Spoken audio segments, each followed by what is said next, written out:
자, 여러분, 이번 시간은 또 카이로스 한국사 이렇게 알고 있으면 다 틀린다 시리즈. 이번에는 어떤 주제 가지고 갈 거냐면 지난 시간에 이어서 자, 발해 중경천도 문제 가지고 한번 해볼게요. 발해 중경천도. 발해는 신라보다 무려 4배 정도의 면적이 더 넓은 게 이제 발해인데, 발해 같은 경우에 동모산에서 처음으로 정착을 하죠. 그죠? 동모산에 대조영이 정착을 하고 그런 다음에 중경으로 천도를 합니다. 중경이 현덕부거든. 현덕부로. 근데 중경으로 천도한 것이 누군지는 몰라요. 이게 무왕이냐 문왕이냐 이게 애매한데 중국의 사료를 보면은 두 개가 겹쳐 있어요. 하기 때문에 무왕이거나 혹은 문왕이거나 근데 둘을 단언할 수 없기 때문에 이거는 시험에 낼 수 있다 없다? 요거는 못 낸다. 알았죠? 무왕 때 천도했다든가 문왕 때 천도했다든가 단언할 수 없다. 이건 시험에 못 내고 대신 중경에서 상경으로 천도했다는 것은 알 수 있어요. 상경 용천부로 천도한 것. 이거는 문왕입니다. 문왕이 상경 용천부로 천도했다. 오케이? 이거를 우리가 뭐라 그래요? 이거를 상경천도라고 할 수 있겠죠. 그죠? 상경천도. 이렇게 옮길천자에 도읍도자니까. 그 다음에 문왕은 상경에서 다시 또 동경으로 옮겼습니다. 동경 용원부로 옮겼거든. 그래서 이걸 우리가 또 문왕이기 때문에 둘 다 문왕이다라고는 쓸 수 있는데, 그럼 여기 이제 뭐라고 해야 되냐? 요건 동경천도라고 불러요. 동경으로 천도했기 때문에 동경천도다 이렇게 부른다. 그럼 문왕은 둘 다 한 거예요. 뭐라고? 상경천도와 동경천도 둘 다 했다. 그런데 이제 마지막으로 천도한 사람이 있습니다. 마지막으로 천도한 사람은 5대 대화여라고 하는 사람이 있는데, 이 사람이 이제 성왕이 돼요. 성왕 5대입니다. 다시 상경으로 천도합니다. 상경. 그러니까 여기도 이제 상경천도라는 말은 쓸 수 있겠죠. 그죠? 상경천도다 이런 말은 쓸 수 있는데, 자 이제 헷갈린 게 여러분들이 이제 상경천도라는 말을 문왕도 쓸 수 있고 성왕도 쓸 수 있는데 어디서 갔는지 다르단 말이에요. 그죠? 요 문왕은 중경에서 상경으로 간 것이고 성왕은 동경에서 상경으로 간 것이고, 요 마지막 망할 때까지 상경에서 계속 있습니다. 이때 이후로. 하기 때문에 같은 상경천도라 하더라도 어디서 어디로 갔는지가 관건이다. 문왕 때와 성왕 때가. 요걸 좀 조심해 주시라는 얘기 하고, 그 다음에 발해 공부할 때는 우리가 이 15대 왕 중에 고왕, 무왕, 문왕, 5대 성왕, 그 다음에 저기 10대 선왕 이런 정도만 보면 되죠. 발해를 공부할 때는 정치하고 문화사가 가장 중요한데, 그 중에 이제 이렇게 질문하는 분이 있어요. 또 학생생 중에 심지어는 이렇게 책을 가져와서 정해공주 묘하고 정효공주 무덤하고 이 무덤 양식이 어떻게 다른지 그걸 물어볼 때 제가 강의한 내용과 다른 데서 이렇게 강의를 들은 친구하고 서로 친구 관계인데 달랐던 모양입니다. 그래서 정해공주 묘하고 그다음에 동생이었던 정효공주 묘하고 요걸 좀 비교가 돼야 될 것 같아요. 비교. 정해공주 묘는 기본적으로 육정산 고분군에 속해 있습니다. 육정산 고분군에 속해 있고, 정효공주 무덤은 용두산 고분군에 속해 있습니다. 뭐 이런 것까지도 시험에 내니까 허접하게. 근데 이게 다 음성모음인지 양성모음인지를 가지고 좀 구분했어요. 정해 육정산, 정효 용두산 이런 식으로 같은 양성모음끼리 음성모음끼리 이렇게 구분해 주시고, 정해공주 무덤은 굴식 돌방, 이거 다 알죠? 그죠? 굴식 돌방 무덤에다가 모주림 천장 구조입니다. 모주림, 모서리를 천장으로 갈수록 줄여 들어간 형태인데 모주림 천장이다. 이 천장. 그런데 여기서 모주림의 형태가 말각 조정식이에요. 말각 조정식이다. 이게 도대체 이게 무슨 뜻이야? 말각 조정식. 말살 없앴다는 거야. 각을 없앴다. 그런 다음에 우물정자 형식으로 만들었다. 만들조자라고 이게 만들조자에 우물정자 형식으로 마름목걸로 이렇게 줄여 들어간 형태. 삼각 고임을 대서 이걸 말각 조정식이라고 한다. 그래서 모주림 천장 구조. 그러니까 이런 모양이죠. 천장으로 갈수록 이렇게 줄여 들어간 형태, 이런 형태를 말각 조정식이라고 해요. 각을 없앴다는 건데 우물정자 형식으로 이렇게 판석을 깔아서 줄여 들어간 형태, 이걸 말각 조정식이다 이렇게 불러요.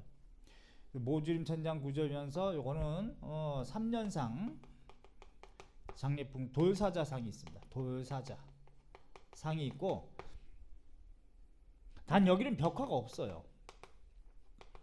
벽화는 없다. 이걸 좀 조심하시고. 자, 그런데 이 정효공주 무덤은 뭐냐? 요거는 벽돌 무덤인 건 여러분 다 아실 겁니다. 벽돌 무덤이다. 그럼 요거는 당의 영향을 받은 거예요. 당 영향을 받은 것이고, 그 다음에 이것도 모주림 천장 구조라고 할 수 있습니다. 그런데 어떤 친구들이 모주림 천장이 아니다라고, 벽돌 무덤이도 어떻게 모주림 천장 구조냐라고 그렇게 동영상까지 찍어서 저한테 가져왔어요. 다른 데서 배운 친구는 이렇게 강의하는데 어떤 게 맞습니까? 모주림 천장 구조입니다. 알았죠? 그리고 맨 위에는 벽돌이 아니에요. 천장은 화강암으로 판석을 덮은 것이지 벽돌로 천장을 만든 게 아닌데, 그렇게까지 설명하시더라고. 그러면서 요거는 평행고임식이에요. 평행고임식으로, 말각 조정식이 아니라 평행고임식 모주림 천장 구조다. 그러니까 이 모주림 천장 구조라고 하는 말은 다 맞아요. 둘 다 맞는데 어떤 형식으로 주려가 들어갔는지가 다르단 말이에요. 오케이? 요거는 고구려 양식이라고 보시면 돼. 고구려. 둘 다. 그 다음에 동생무덤은 1년상입니다. 1년상 치렀다고 되어 있고, 돌사자상이 없어요. 근데 여기는 벽화가 있습니다. 벽화가 있다. 오케이? 벽화가 여기서 12명의 12인물도가 그려져 있습니다. 인물도 여기 있고, 특이하게 여기는 매지권이 있다는 거. 지석이 있어서 지석에 매지권이 있다는 점. 매지권이라는 게 여러분 뭔지 알죠? 삶의 땅지. 내가 땅 속에 토지신에게서 이 죽은 뒤에 사후의 세계도 이 땅을 샀으니까 사후의 세계도 나는 귀신의 어떤 터치를 받지 않는다. 영생을 누리겠다고 하는 도교 관련 요소. 이게 이제 매지권이잖아요. 그래서 정효공주 무덤과 정혜공주 무덤을 구분하시되, 단 또 정효공주 무덤은 무덤 위에 벽돌탑으로 조성되어 있습니다. 무덤 위에 벽돌탑 탑으로 조성되어 있다. 이거 시험에 참 많이 나오니까 구분을 좀 잘 해주십시오. 그래서 제가 이렇게 한 이후에 아마 많이 좀 바뀌어서 좀 수정돼 가지고 나오는 경향도 있어요. 책도 하니까 이걸 좀 조심하시고. 오케이. 그래서 발해와 관련해서 이렇게, 물론 발해와 관련해서 이제 그러면 신라하고 발해는 주변국가 어떤 관계냐 이런 것도 이제 염두에 두시면서 이제 공부를 하셔야 될 텐데, 대동강부터 원산만지까지 국경선이 성덕대왕 때 획정이 됩니다. 그러니까 8세기 초에 획정이 되는 거예요. 그러니까 676년도 7세기 후반에 신라가 삼국을 통일했다 쳐도 국경선이 획정되는 것은, 완전히 획정되는 것은 요 8세기 초반에 해당된다. 이렇게 아시되, 그럼 발해가 지금 굉장히 넓은 면적이란 말이죠. 그죠? 이런 정도의 면적을 가지고 있으니까, 그래서 발해는 신라와의 관계는 어떤 관계인지, 여기 발해고 여기 신라인데 항상 친하진 않았다는 거죠. 그래서 이 둘 관계는 세모 관계로 설정을 해야 됩니다. 그래서 어느 경우는 소원하다가, 어느 경우는 교류하다가, 어느 경우는 또 대립하기도 한다. 그러니까 요 소원한 관계였던 것은 대조영 때는 어떤지를 생각을 해야 돼요. 대조영 때는 신라에서 오품에 해당되는 대하찬 관등까지도 받은 시기가 대조영 때입니다. 그럼 그때 신라 왕은 누군지는 물어볼 수 있어요. 오케이? 그럼 대조영 698년도 건국하고 719년까지 재위하기 때문에, 그렇다면 대조영한테 대하찬 관등이라는 신라 관등을 주어진 것은 신라가 그때 어느 왕 때인지 그걸 물어볼 수 있다고. 아직 안 나왔는데 그럴 때는 효소왕입니다. 신라 효소왕, 신문왕의 아들이죠. 효소왕 때 그런. 그 다음에 교류가 이루어졌다, 이건 문왕 때. 물론 그 전에 아버지 무왕 때는 대립관계, 전쟁까지 했으니까. 그럼 그때 시험 문제 나왔었죠. 그래서 무왕 때 대립할 때, 무왕 때 신라가 발해가 당나라를 쳐들어가고 할 때 신라에서 있었던 일 물어봤단 말이에요. 그때 신라 성덕대왕 때입니다. 그러니까 뭐 정전을 지급한다든가 이 성덕대왕 때 일, 그런 생각을 하면 되죠. 그래서 항상 활발하지 않았다, 또 항상 대립했다, 이것도 틀리고, 교류는 있었는데 소원한 관계였다, 이렇게 설정을 하시고, 어느 왕 때인지에 따라 다르고, 발해에서 신라로 가는 거점은 동경, 용원부, 지금의 훈춘 여기서부터, 물론 남경, 남해부를 거치죠. 그럼 신라 여기가 덕원, 원산이란 말이에요. 신라 천정군부터 동경용원부까지 그 책성부라고 하는 여기까지 39개 역이 설치가 되어 있는데 이걸 신라도라고 한다. 오케이? 신라도. 발에는 5개의 어떤 루트가 있거든요. 일본으로 가는 루트, 이것도 동경용원부입니다. 일본으로 가는 루트는 일본도라고 그러죠. 그 다음에 신라로 왔다 갔다 하는 39개 역, 상설역이 설치되어 있는 것은 신라도라고 부르고, 그 다음에 저기 상경에서부터 거란도가 있고, 그 다음에 서경 압록부를 통해서 가는 중구로 가는 영주도와 그 다음에 조공도라고 불리는 그런 루트가 있어요. 그러니까 하나, 둘, 셋, 넷, 5개 루트가 있다. 자, 그래서 발해는 5경 15부 62주를 가지고 있는 해동 성국이라고 칭하는 중국 애들이 그렇게 불렀으니까 선왕 때 그렇게 칭해지는 칭호입니다. 최대 판도를 폈을 때가 선왕자, 펼선자라고. 고왕은 처음에 건국했으니까 그렇게 칭한 것이고, 또 연호, 천통이라고 불렀다. 천자 들어가는 연호 중에 천통, 천수, 천계 이런 거 조심해야죠. 천통은 발해 고왕 때, 천수는 고려 태조 왕건 때, 천계 고려 묘청 때, 이런 천자 들어가고. 자, 그 다음에 이제 무왕 때는 인안이라는 연호를 썼다. 대무예니까 엄청나게 전쟁 많이 했단 말이죠. 그 다음에 문왕 때는 대흥보력이라는 연호를 돌렸었습니다. 순서는 대흥보력, 다시 또 대흥이라고 또 썼으니까 대흥보력, 대흥 이렇게 돌렸었다. 그 다음에 선왕 때는 건흥이라는 연호를 썼다. 건흥. 그러면 건자가 들어가는 연호도 굉장히 많아요. 또 건흥이 뭔지 언젠지, 또 그 이전에 건원은 언젠지, 건복은 언젠지, 건양은 언젠지. 건흥하면은 발해 무왕 때, 건원 신라 최초 연호인 버풍왕 때 건원, 건복 신라 진평왕 때 연호입니다. 건양 19세기 을미기역 때 연호입니다. 그럼 시험 문제 어떻게 낼 수 있어요? 요걸 가, 나, 다, 라, 다음 같은 연호로 쓴 왕에 대한 혹은 국가에 대한 설명으로 적절한 거, 이렇게 물어볼 수도 있겠죠. 하기 때문에 이런 것도 염두에 두시고, 그 외에 발해는 또 문화적인 것, 그러니까 정치와 문화가 가장 중요하니까, 그러면 발해와 관련해 가지고 발해를 우리 민족사로 최초로 인식한 우리나라 역사책은 뭐냐, 그렇게 해서 서술한 책은, 이거는 고려시대의 충렬왕 때 이승휘의 제왕운기입니다. 이게 최초의 책이고, 그 다음에 남북국이라는 칭호를 최초로 사용한 사람 하면은 18세기 유득공의 발해고라는 책에서 최초로 남북국이라는 용어는 그때 처음 쓴 거지만, 민족사로서 인식하고 최초로 서술한 책은, 그것은 제왕운기, 이런 식으로 생각을 해 주십시오. 자, 그 외에 이제 나머지는 또 제가 수업 시간에 세부적으로 얘기를 해드릴 테니까, 발해는 몇 명 알아둬라. 고왕, 무왕, 문왕, 그 다음에 성왕, 선왕, 이 5명 정도만 알면 된다. 그리고 정치하고 문화가 가장 중요하다는 거, 경제하고 사회는 뭐 통과하셔야 돼요. 자, 그 다음에 이제 고려 시기에 어떤 주제 가지고 또 조심해. 삼별초라고 하는 거. 이 삼별초는 최후가 처음에 야별초라고 해서 만들었어요. 그죠? 최후가, 최씨 무신집권기가 딱 100년인데 원래 야별초, 최씨 무신 정권을 지키는 야간에 행동하는 정치깡패, 이런 애들이 야별초입니다. 그 야별초와 더불어서 마별초 같은 게 특별부대가 있었죠. 기마부대, 마별초.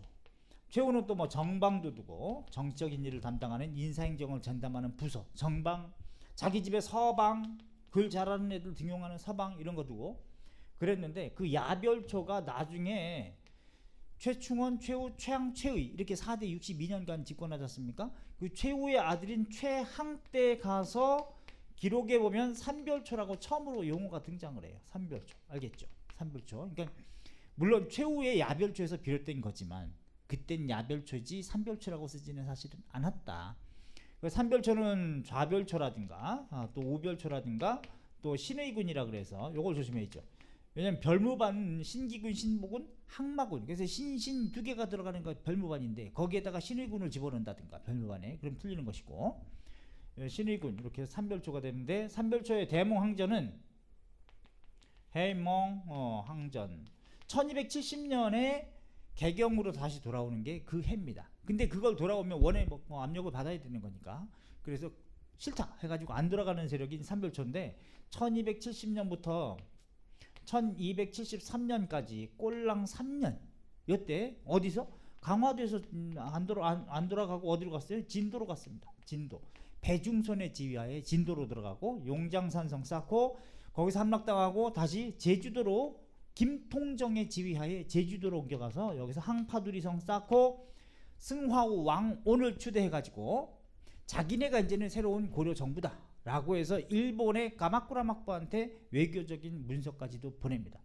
그래서 독자적인 고려 정부를 칭했다라는 것. 삼별초의 상항전이 그렇게 뛰어난 것도 아니에요. 왜? 야, 몽고가 1231년부터 쳐들어옵니다. 9차례에 걸쳐서 융단 폭격을 가해요. 1231년부터. 근데 32년도에 최후 때 쳐들어오는데 강화도로 들어가서 다시 돌아 나오는 게 1270년에 나와요.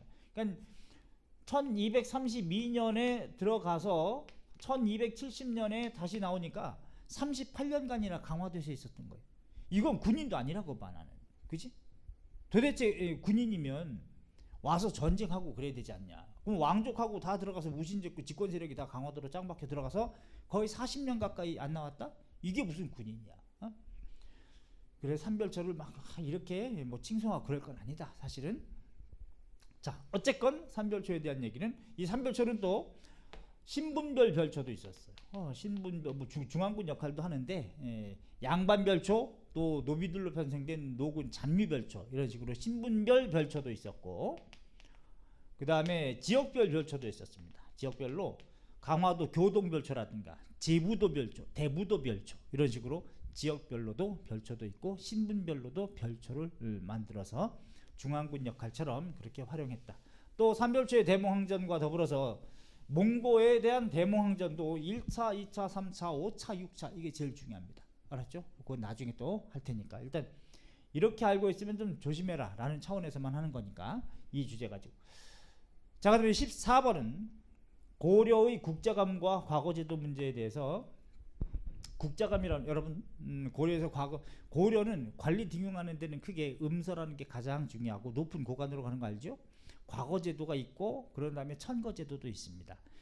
그런데 고려를 귀족사회라고 하는 근거는 음서가 있기 때문인 것은 당연한데, 오품 이상의 자제, 질서, 손자 중에서는 친손과 외손도 모두 음서 혜택이 된다. 음서는 정례적인 게 아니라 수시로 줍니다. 아주 어린애까지 음서 혜택이 있는 경우도 있고. 그런데 과거제도 같은 경우가 이제 문제가 될 수 있는데, 과거제도는 문과, 잡과, 승과가 있죠. 무과는 거의 실시되지 않았다. 딱 한 번 있었어요. 예종 때 24년간 딱 한 번 있었습니다. 예종 때는 무학제라 그래가지고 강예제라는 무학제도 있었죠. 국학 안에. 그럴 정도로 무과도 유일하게 실시했던 것은 예종 때이기 때문에 고려 474년 중에서 무과라고 하는 것은 딱 한 번만 있었다. 예종 때만 24년간, 인종 때 폐지합니다. 그러니까 거의 실시되지 않았다라고만 표현할 수밖에 없어요. 시험에 낼 때는. 단 그런 건 이제 논외로 하고, 문과 같은 경우에 문과는 제술과라고 하는, 제술이라고 하는 게 뭐냐면 저술한다, 논술한다, 그 작문이에요. 제술과라고 하는 거, 그건 제술업이라고 그래. 명경과, 유교 경전을 누가 잘 이해하고 있는지 그 뜻을 막 외우는 거야. 명경과. 그래서 통에 들어있는 거 뭐 젓가락 넣은 것처럼 이렇게 뽑아요. 딱 뽑아가지고 자기가 이제 뭐 논어를 뽑았다 그럼 자기가 많이 외운 거야. 그러면 하기, 시습지, 부력, 여로와 뭐 해서 쭉 외우면 통 그러면 되는데, 뽑았는데 그때 오씨 주역 그럼 어떻게 다음에 올게요 하고 이제 가는 그런 경우도 있죠. 불통 그러면 이제 떨어지는 건데, 그럼 제술과가 더 중요했단 말이죠. 그죠? 10배 이상 많이 뽑습니다. 한 6,700명 정도, 고려 전 시기에 걸쳐서 제술과 합격자는 한 6,700명 정도 되는데 비해서 얘네들은 500명도 안 돼요. 하기 때문에 10분의 1도 뽑지 않았다. 그러니까 고려에서 통상 과거하면 제술과라고 하는 거라고 생각하면 돼. 제술과에는 시, 부, 송, 책 네 가지로 봅니다. 시라든가 부라든가 송이라든가 책. 시라고 하는 거는 시 짓는 거야. 그다음 부는 특정 한자를 주어줘서 그 한자를 집어넣어서 글을 짓는 것, 문장을 짓는 것을 부라고 그래요. 송이라고 하는 건 뛰어난 위인에 대해서 기리는 글을 짓는 것을 송이라 그럽니다. 그런 다음에 책은 어떤 대책, 지금 시급히 해결해야 할 국가적 개혁안, 개혁 과제를 논하라. 이게 이제 대책 혹은 시무책, 그냥 책 이렇게 부릅니다.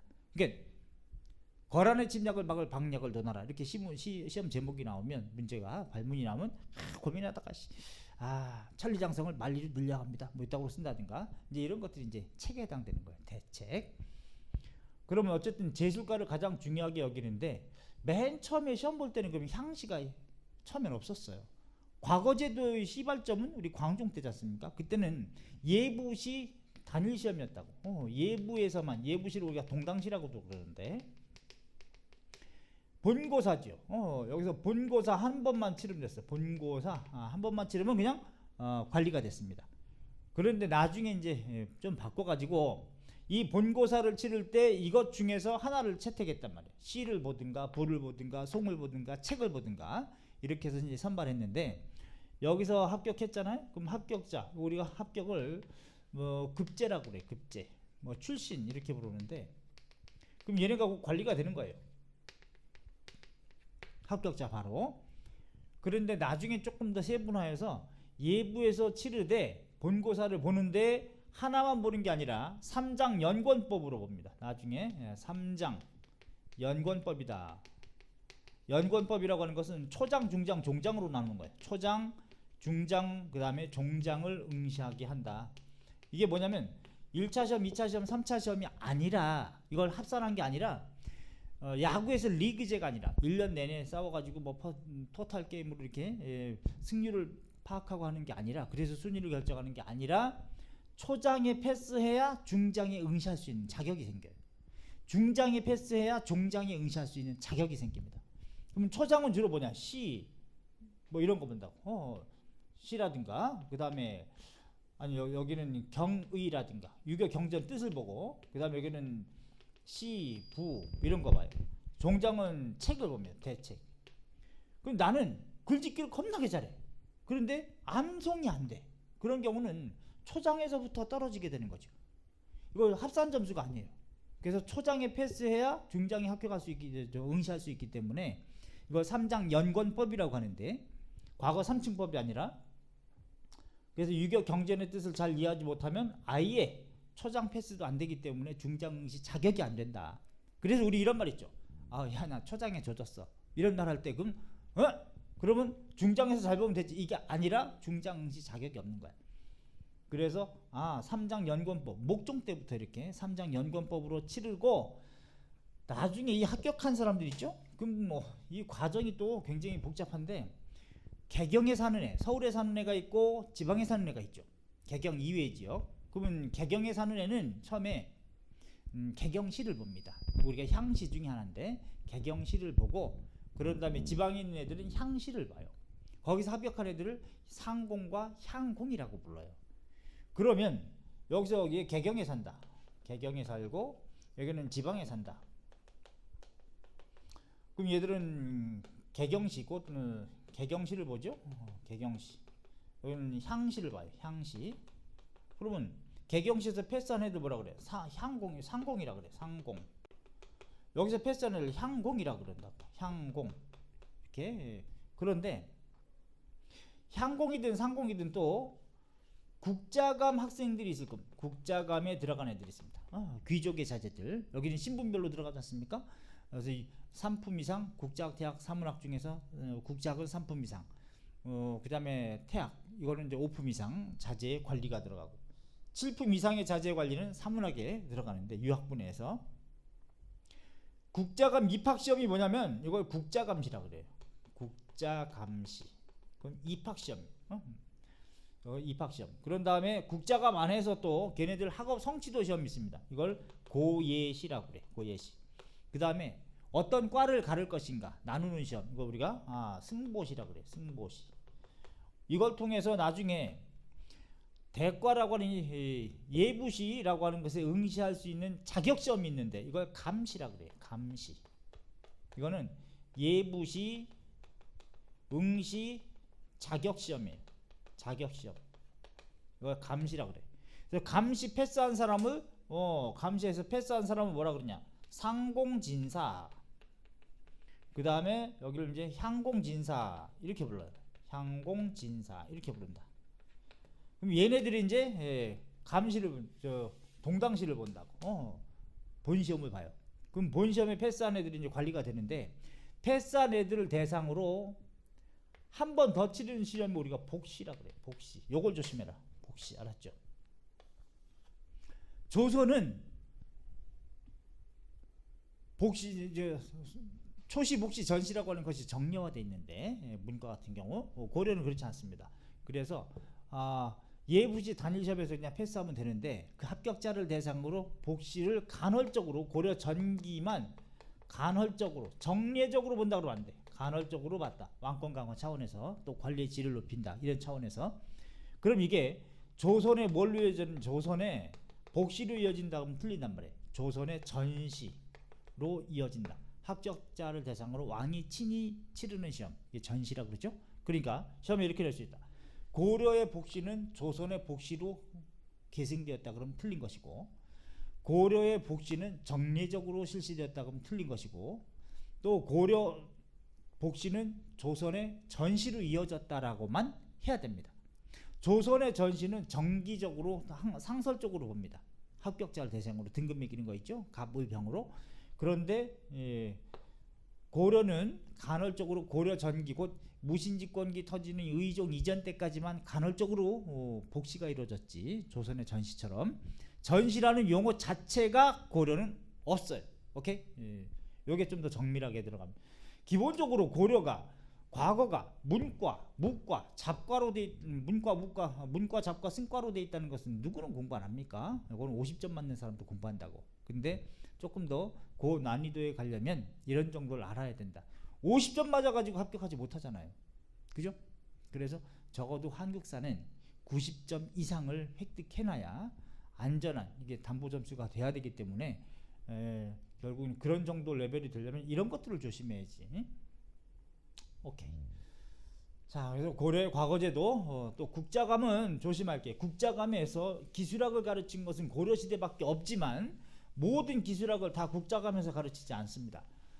율서, 산학, 기술학 중에서 유학, 서학, 산학만 국자감에서 가르치고 선발하지 나머지 의학이라든가 천문, 전복이라든가 음양지리 같은 거 이런 것들은 모두 해당 관청에서 교육한다는 점도 구분해 주셔야 돼. 오케이? 자, 이렇게 해서 우리 고려시대에 필요한 내용을 한번 확인해 봤습니다.